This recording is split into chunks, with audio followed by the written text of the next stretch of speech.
Hi, everyone. Thank you so much for joining us for tonight's Olana webinar. My name is Carolyn Keogh, and I'm the Director of Education and Public Programs at the Olana Partnership.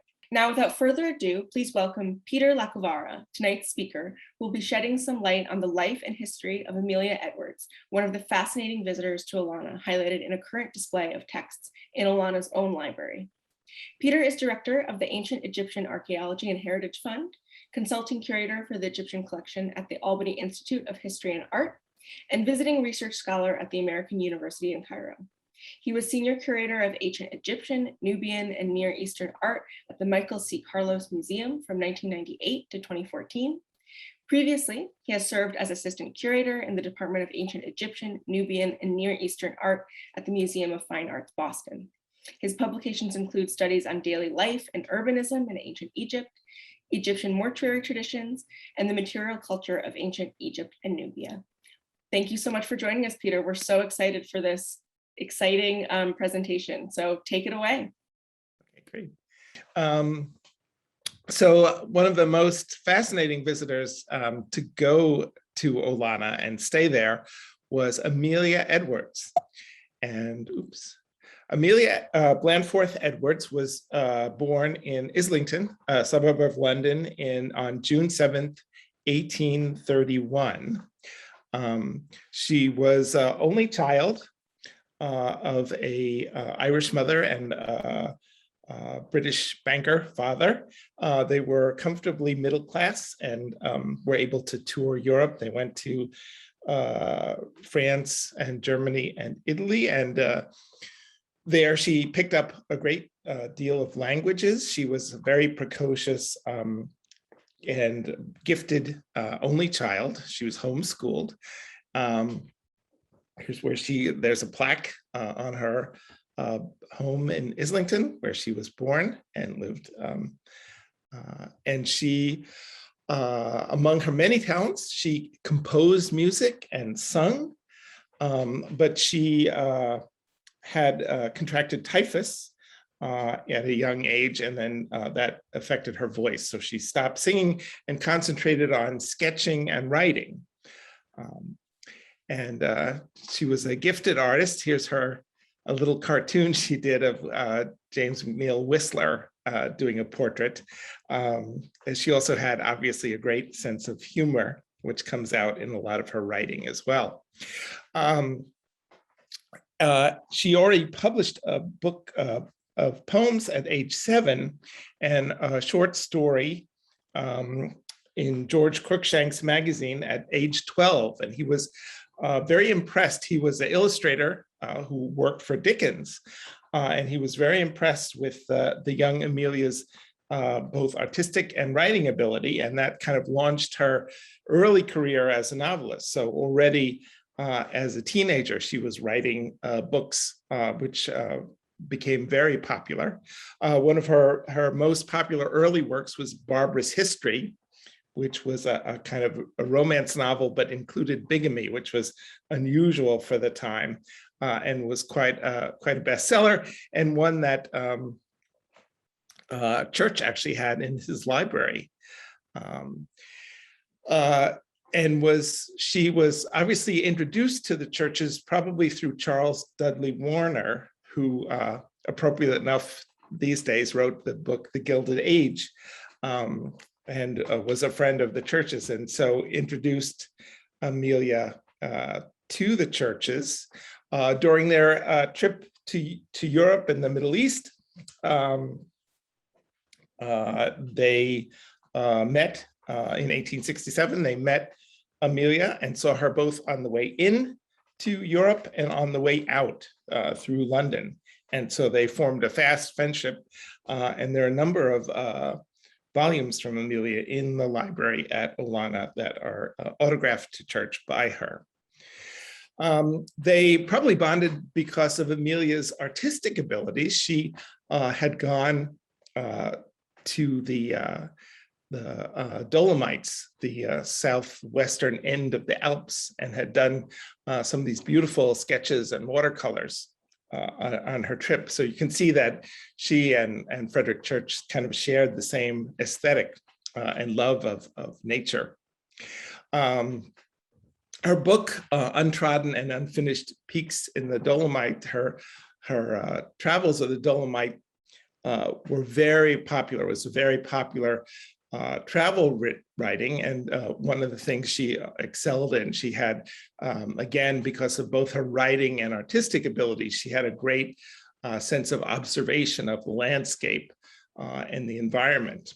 And so it became very popular, and she was quite intrepid. She went with a female companion and on the walking tour, and through the Dolomites. They only had a maid with them, and then quite adventurous for the time. Just these two ladies had gone through these quite wilderness areas where people hadn't gone before. So it really showed her kind of love of adventure. She had been engaged briefly to a man in 1851, probably as her parents were getting older and encouraged her, but the engagement was broken off. And thereafter, she only had sort of intimate relationships with women. She, in 1860, after her parents died, she moved in with an older widow named Ellen Drew Brashear, who she lived with for the rest of her life in a small village outside. Here's the house they shared outside of Bristol. And she said, you can see the photograph of the larches there, with packed with all her artifacts, including Egyptian ones that she brought back from her travels. So they continued her exploration of Europe. She went through France. She had decided she would do, as she did with the Italian Alps, she would do a walking tour of France, but they were plagued by the rain, and finally decided to abandon that trip. Where did he go? Sorry about that. Oops. So they abandoned their journey because of the rain in France, and then decided to, she said, just on a whim, go to Egypt. So, but she had kind of been pre-selected to go there. She said she'd considered a number of options, but as a child, she said one of her favorite books was Sir Gardner Wilkinson's The Manners and Customs of the Ancient Egyptians. And this was a very popular, kind of the first really popular, thorough book dictionary of ancient Egypt with lots of illustrations. She said she'd memorized all 600 illustrations by heart. And so this she had studied very carefully. And so she then went to Egypt with a foreknowledge of what she would find there. And her first stop after disembarking, she took a boat from Brindisi in Italy, the port of Brindisi, to Alexandria, and then by train from Alex to Cairo, and stayed, as most people did then, in the famous Shepherd's Hotel. And we have a little video of Shepherd's and her recollection of staying there. I think Gracie will show that now.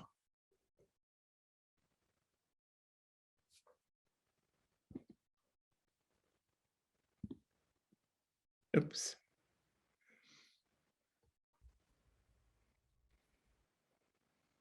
It is the traveler's lot to dine at many table d'hôte in the course of many wanderings, but it seldom befalls him to make one of a more miscellaneous gathering than that which overfills the great dining room at Shepherd's Hotel in Cairo during the beginning and height of the regular Egyptian season.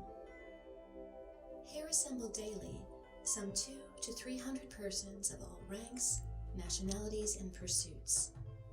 So composite and incongruous is this body of Nile-goers, young and old, well-dressed and ill-dressed, learned and unlearned, that the newcomer's first impulse is to inquire from what motives so many persons of dissimilar tastes and training can be led to embark upon an expedition which is, to say the least of it, very tedious, very costly, and of an altogether exceptional interest. His curiosity, however, is soon gratified. Before 2 days are over, he knows everybody's name and everybody's business, distinguishes at first sight between a Cook's tourist and an independent traveler. Here are invalids in search of health, artists in search of subjects, sportsmen keen upon crocodiles, statesmen out for a holiday, special correspondents alert for gossip, collectors on the scent of papyri and mummies, men of science with only scientific ends in view, and the usual surplus of idlers who travel for the mere love of travel or the satisfaction of a purposeless curiosity.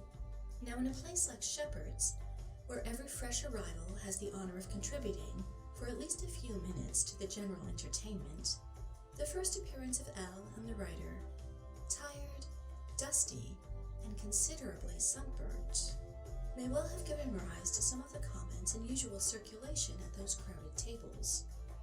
People asked each other, most likely, where these two wandering Englishwomen had come from, why they had not dressed for dinner, what brought them to Egypt, and if they also were going up the Nile.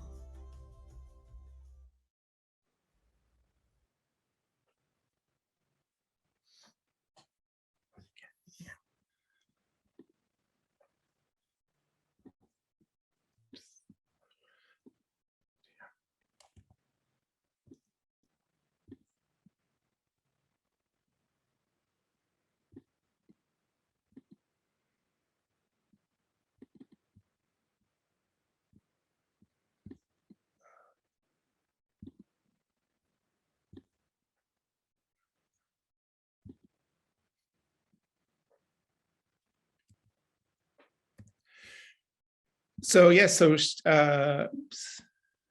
see.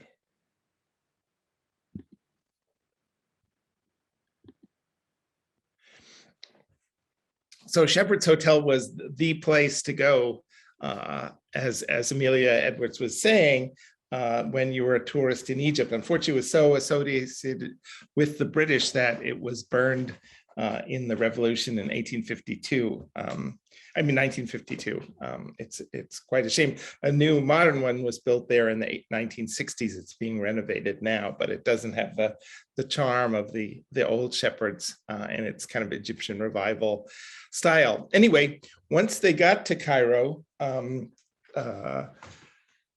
Amelia and her companion Kate Bradbury hired a dahabeah, a houseboat you can see there on the right, called the Filet, to sail down the Nile. And she writes quite picturesquely of the rush to find the best boat that all the tourists were looking for their trips down the Nile.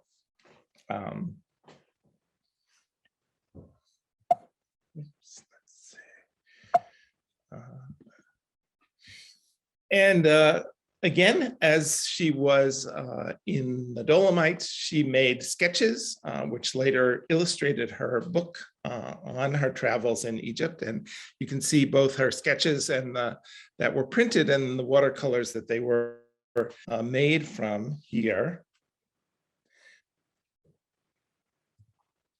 And here's the dahabeah, another shot of it here.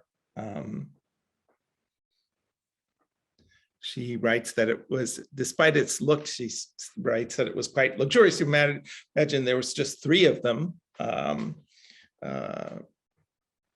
Amelia, Kate Bradbury, and a maid.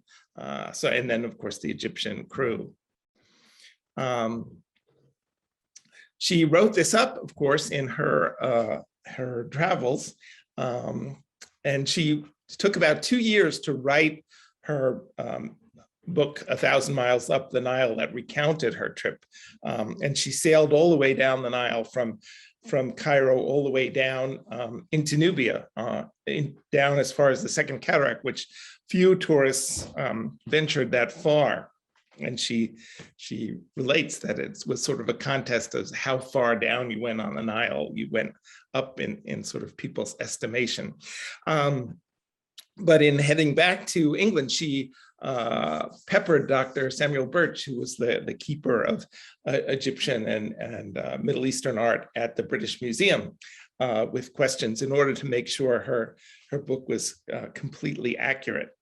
And it was a runaway bestseller, the first sort of best-selling travel book that had been published. And it was copiously illustrated with her own beautiful drawings, you can see here. And it went through many different editions, you can see here, with lots of beautiful different covers. It's still widely available in reprints even today. And it's really great reading. Again, she's a master of observation, as well as often humorous asides.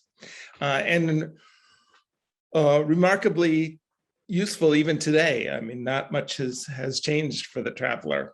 But what really struck Amelia Edwards, and which was really important about her trip, was that she noticed that many of the ancient monuments were being destroyed, that they were being torn down for the mud brick ones for fertilizer, stone for burning for lime or building stone, things demolished to build houses on. And so she was quite appalled by this destruction. And so coming back to England and thinking about it, she decided to put together an organization that would go to try and protect and record these monuments before they were destroyed. And so she went to Sir Reginald Stuart Poole at the British Museum, who was the keeper of coins and medals, and together they founded the Egypt Exploration Fund. It's now called the Egypt Exploration Society, this year celebrating its 140th year of annually sending out expeditions to Egypt. So her foundation still exists and still does amazing archaeological work to this day. And you can find them on the internet, and they really do a remarkable job. And so, as we said, they send out yearly expeditions and still do to Egypt, excavating sites all over from the Nile Delta all the way down into Nubia. And one of their earliest and most important and prolific excavators was Sir William Matthew Flinders Petrie. And here you can see him as quite a colorful character and quite brilliant. Again, just like Amelia, they bonded quite well, and she became really his champion. And so he first went to Egypt in 1880, and having grown up being interested in ancient monuments, again, like Amelia, he was schooled by his parents. They went on family outings. While most people went fishing and stuff, they went to measure Stonehenge and other ancient monuments. So he got very interested in metrology and the measurement of ancient structures. And so he went as a young man to measure the pyramids, make accurate measurements of them. And here you see he writes about his trip there. He, instead of to save money, he was notoriously penurious. And so to save money, instead of getting a room in a hotel, he just found an abandoned tomb and put a wooden door on it. There you can see him with his dog. He also notes, as you can see here, he didn't wear shoes. In order to save on shoe leather, he only wore his shoes when he walked into town, into Cairo, on his day off.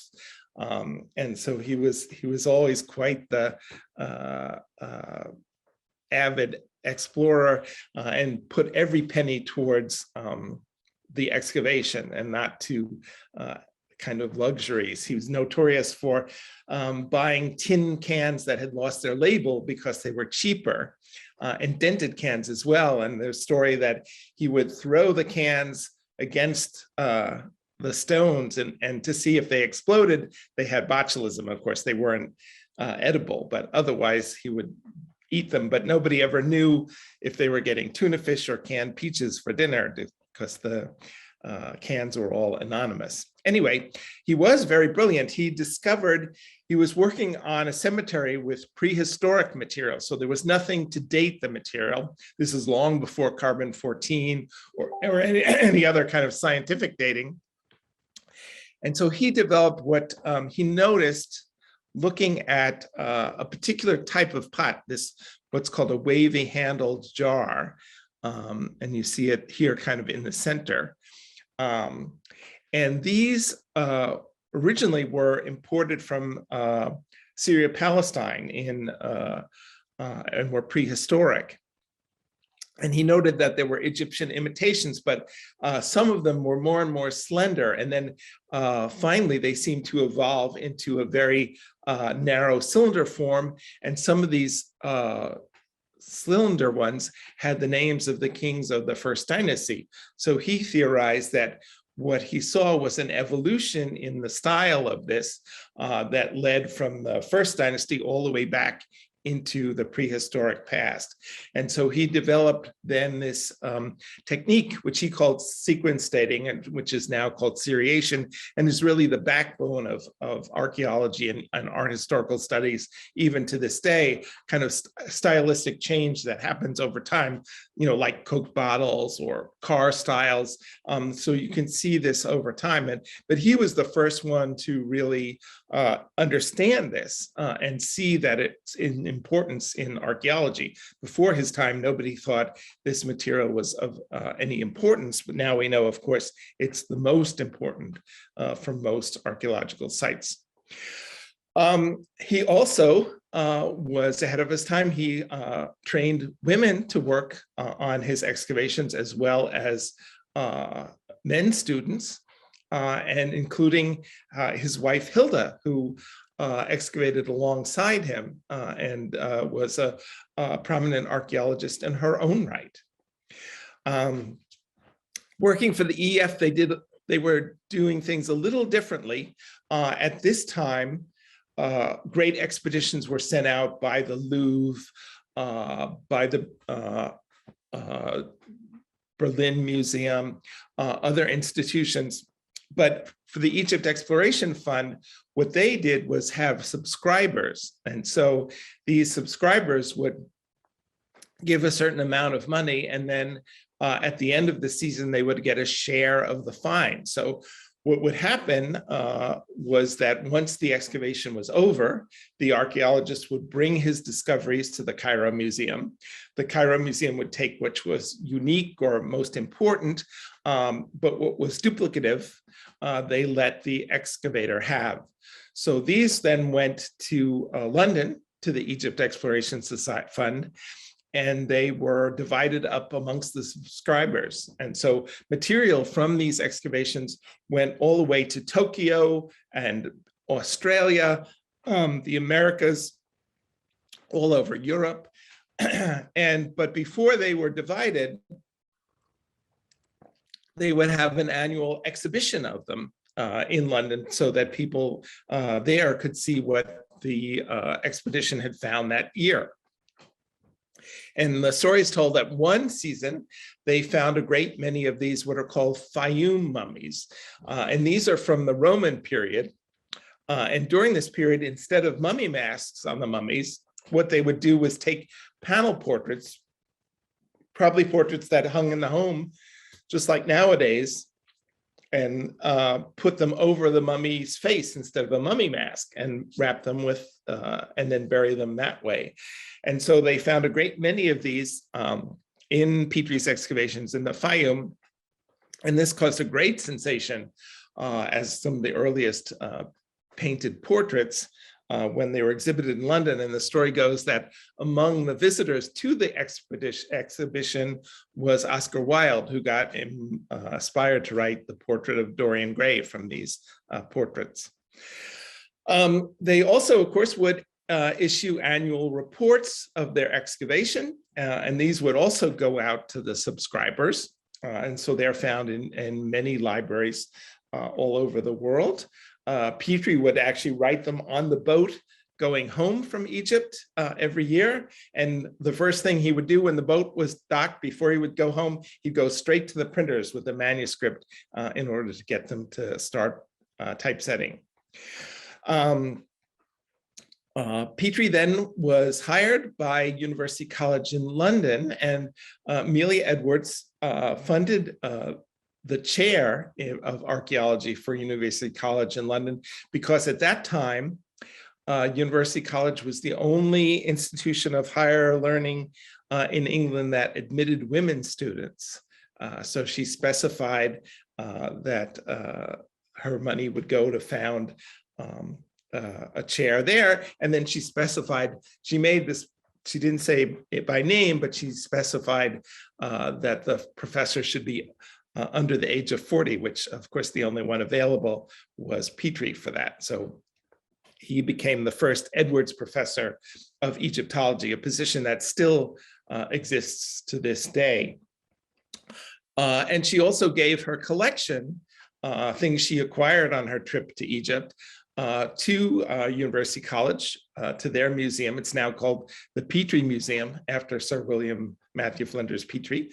And these are some of the artifacts that she had collected during her trips. Now it's a much larger collection, because a lot of the material from their excavations went into this collection as well.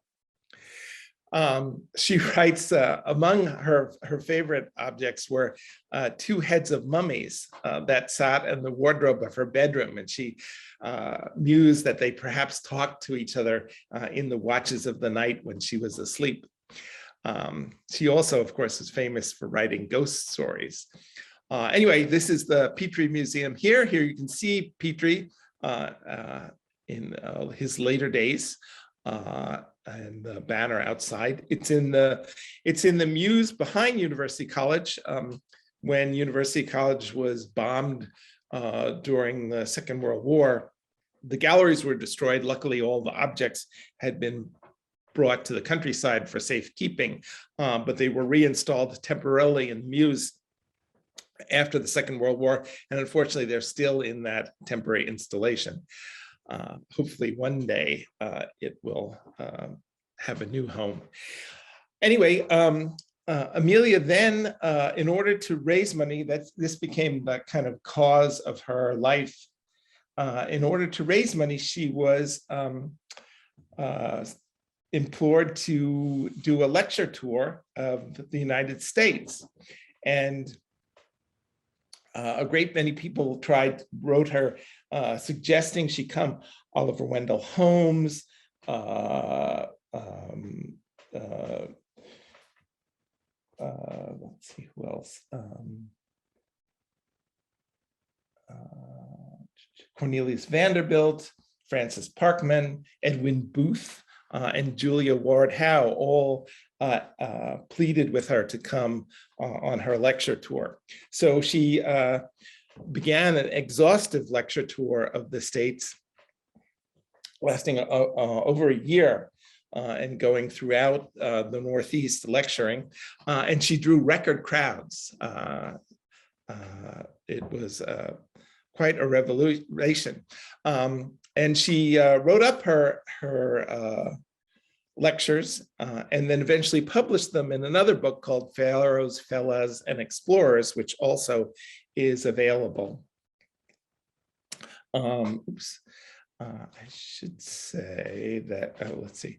So as a break during her lecture tour, she then, after finishing in New York, she went up the Hudson to visit Frederic Church at Olana, along with her companion, Kate Bradbury. And Kate, they went for Christmas, and Kate Bradbury writes, on Christmas Eve, last evening at 6:30, we arrived at the Catskill station and found the here's Catskill station as they arrived, and we found the church's sleigh waiting for us, although there was no snow. It was a clear starlit night with some frost, and the horses were all restless with the depot noise and those from the river on the other side of them. Miss E's horror at the sight of an open carriage and the pair of panthers, which is what she called the horses, which swerved and buckled while we were waiting for them to put up our luggage was comic. Bear and buffalo robes and shawls and comforters were in abundance, so I cuddled her up, face and all, and so that she only had an occasional glimpse of the view.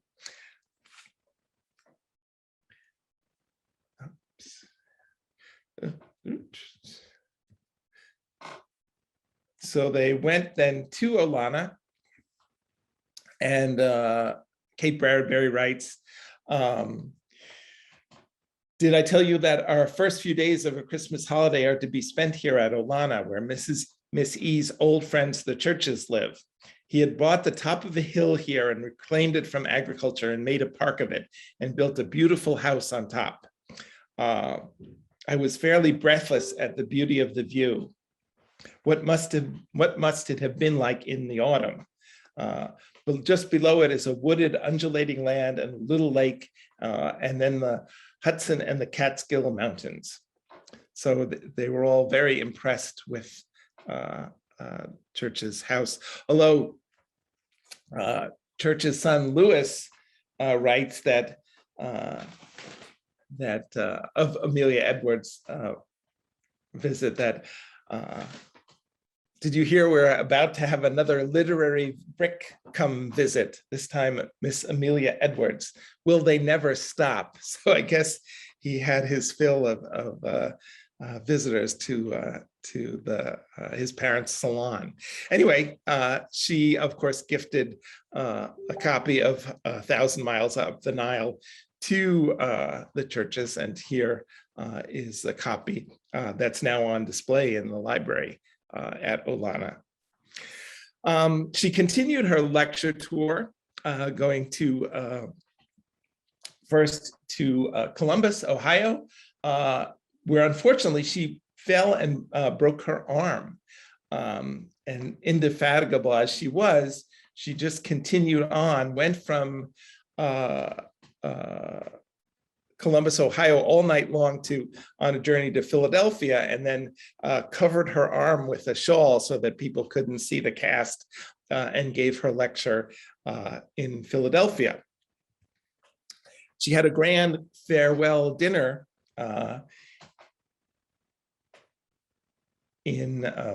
at Delmonico's restaurant, which still exists in New York City, with over 400 women attending. The Women's Press Association of New England called her the most brilliant woman in the world.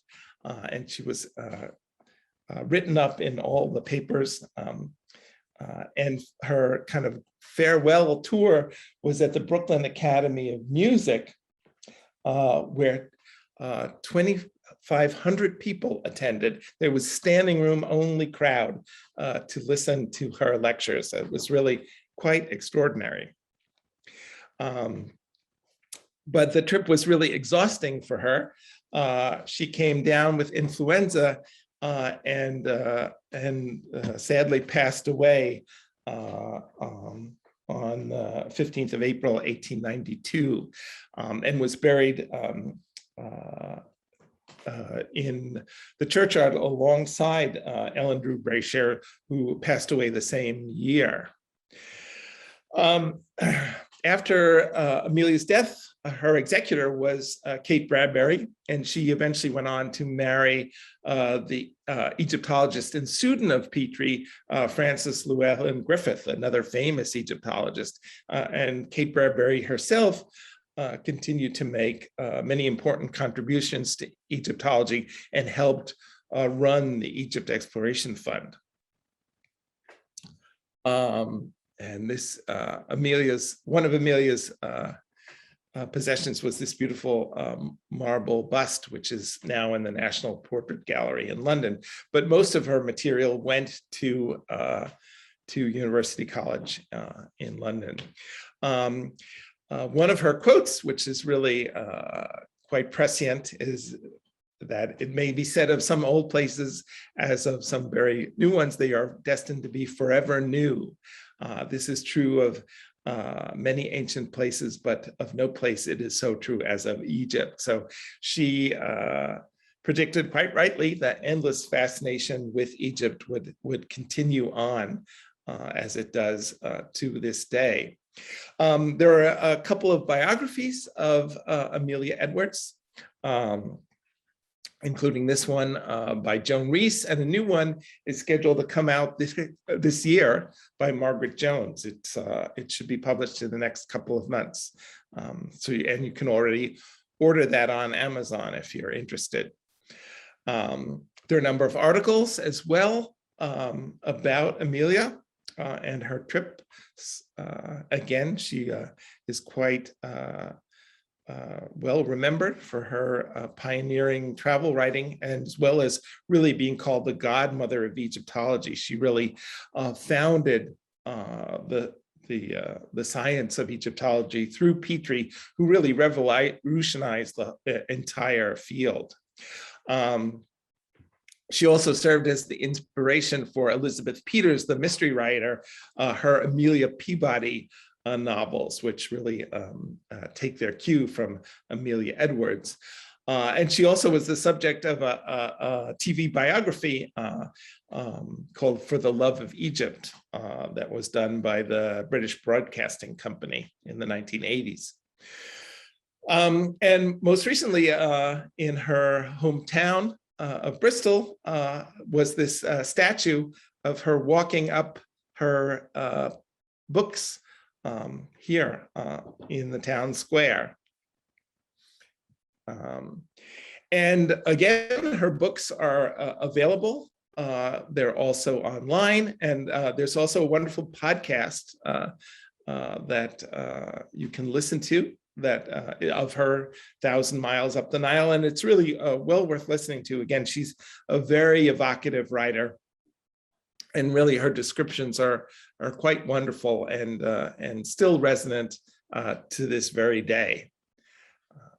So that's it, I guess, if there are any questions.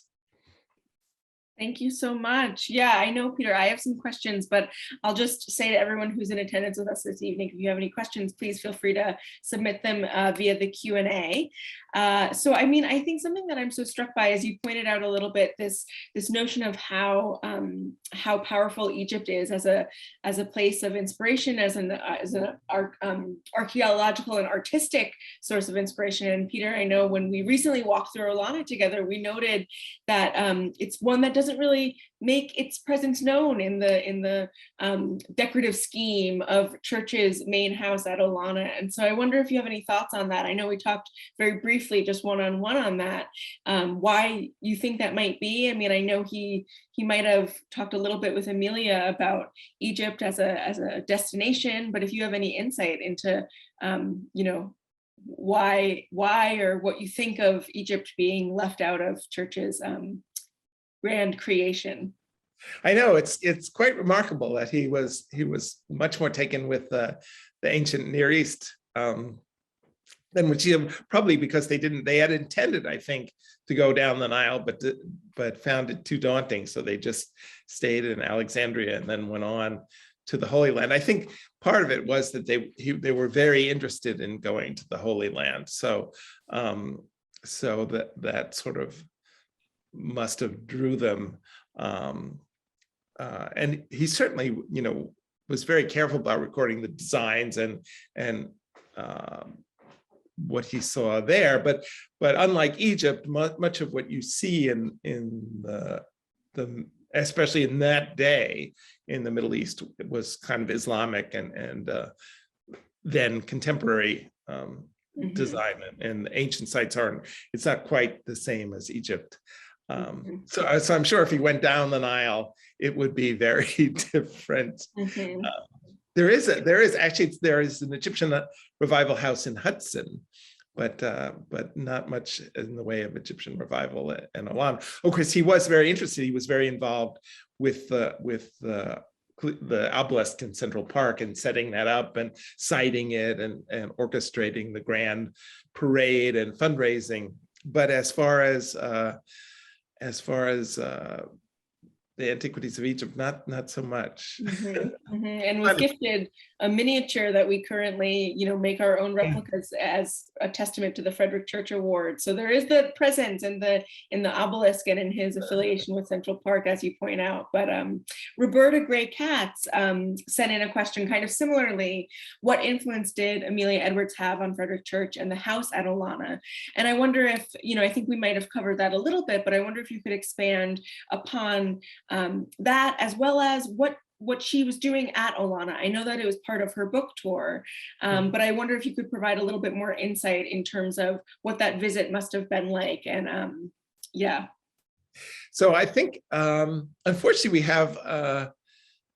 we only have a few of the letters that Kate Bradbury wrote about the trip. But I think it was more of a rest for her than anything else, because she really had done an exhaustive tour. I mean, she went from city to city without a break, giving several lectures in each place. So I think she just really needed rest, although I think she was a little shocked at kind of how rough the trip was with, riding in an open carriage with horses and open sleigh. So, but we don't know, unfortunately, too much about it. And I mean, I think something you mentioned several times during the context of your presentation, just how intrepid she was as a traveler. Yeah. And I know I've talked a little bit with our assistant curator, our wonderful assistant of collections and exhibitions, Allegra Davis, a little bit about some research she's done in terms of these female travelers that were kind of subverting expectations in the 19th century. I wonder if you could elaborate on, what was the reception to Amelia Edwards in that sort of, in that realm? She was someone who had mostly female companions, was traveling on her own, was traveling in what sounds like very difficult conditions. I don't know if you want to elaborate a little bit on that. It's something that I'm personally quite curious about. Well, it was interesting because they had a difficult time in some ways in booking her for lectures in the States, because women weren't usual public speakers in scholarly lectures. So the Lowell Institute, that was founded in Boston, and founded by John Lowell, who went to Egypt and brought his objects back for eventually for the Boston Museum, had been set up in part for things like that. But they refused to have Amelia speak because she was a woman. And the Archaeological Institute of America, which had already been founded, also was kind of against Amelia. And their director had just given a lecture, and the attendance was 50 people. So he was quite appalled that she drew 2,500 people.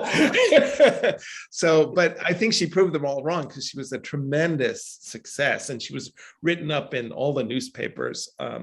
And people were, because she was a great, on top of everything else, she was also a great speaker. So again, I think her training, her voice training helped. And then again, her eye for observation is real. And it comes through in your book. If you read her novel, and particularly 1,000 Miles Up the Nile, she's wonderfully descriptive.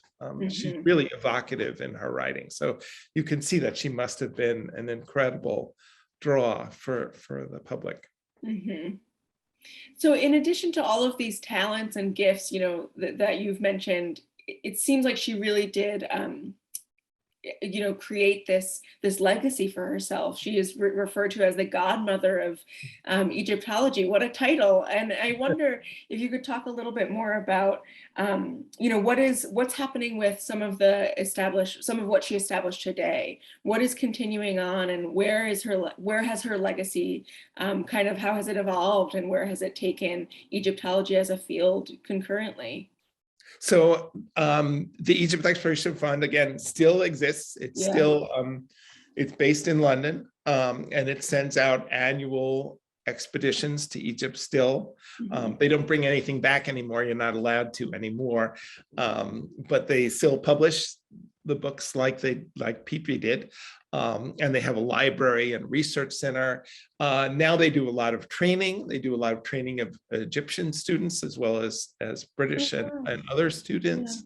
And they do a lot of conservation now and other kinds of projects. And they have a branch also in Cairo now, where they also give public lectures and things like that. And then the Petrie Museum, of course, is still there. So her legacy really continues on and has grown. When I was in Atlanta, we did a traveling show from the Petrie Museum called Excavating Egypt, and it went through about 9 different venues in the United States and drew record crowds wherever it went as well. So there's still a fascination with the legacy that she left behind, which is really quite incredible. Mm-hmm. That's amazing. Well, I know that we're nearing time, so I do want to just send another call out for questions. If anyone has anything that they're wondering, I could keep asking questions for the remaining 10 minutes or so that we have left, but I don't want to take up too much air in the room. So please send your questions in if you have any remaining questions. I know we've talked a little bit about her legacy and kind of what Egypt's kind of main, it's Egyptology's force at this time period. I wonder if, you mentioned the Egyptian revival home in the Hudson. Is there anything else, any other resources you can point us to for areas locally or not that kind of speak to the ways in which folks in this time period, especially in the States, were transfixed with Egypt? I think it's something that, as you and I have discussed, I have a little bit of an interest in, but I wonder if there's anything you could point us towards. Sure. Well, the Albany Institute has an Egyptian collection, and one that their first object came in 1900, a copy of the Book of the Dead, and they collected mummies in Egypt. A trustee went to Cairo in 1906 and bought back mummies. So so there's still 2 galleries in the Albany Institute of Egyptian, and we're hoping to do an exhibition there in a few years on Dows Dunham, who's from the Hudson Valley. He's was another famous archaeologist, but this one from the Hudson Valley. So it'd be nice to celebrate his legacy. And then also I'm doing an exhibition in Worcester, Massachusetts that opens in June on a collection of a Bostonian woman who went to Egypt in early 1900s, 1908, and met Howard Carter before he discovered Tutankhamun's tomb, and hired him as her personal shopper. So she amassed this incredible collection that's been in storage mostly in the Worcester Museum now for almost 100 years. So this will be the first time that it's been on display as a whole, and just in time for the 100th anniversary of the discovery of Tutankhamun's tomb this year. Oh, amazing. Well, more to come. So we'll have to stay abreast of everything that you're doing. And thank you again for joining us. This was, so much to unpack and so much to discover, but always fascinating to highlight some of the amazing figures and, thinkers and amazing scholars that were walking the halls of Olana here at the Olana's main house. It was really remarkable to kind of learn a little bit more about Amelia Edwards. Thank you so much for joining us. Great. Thank you all. Wonderful. Thank you. Have a good night, everyone. Bye-bye.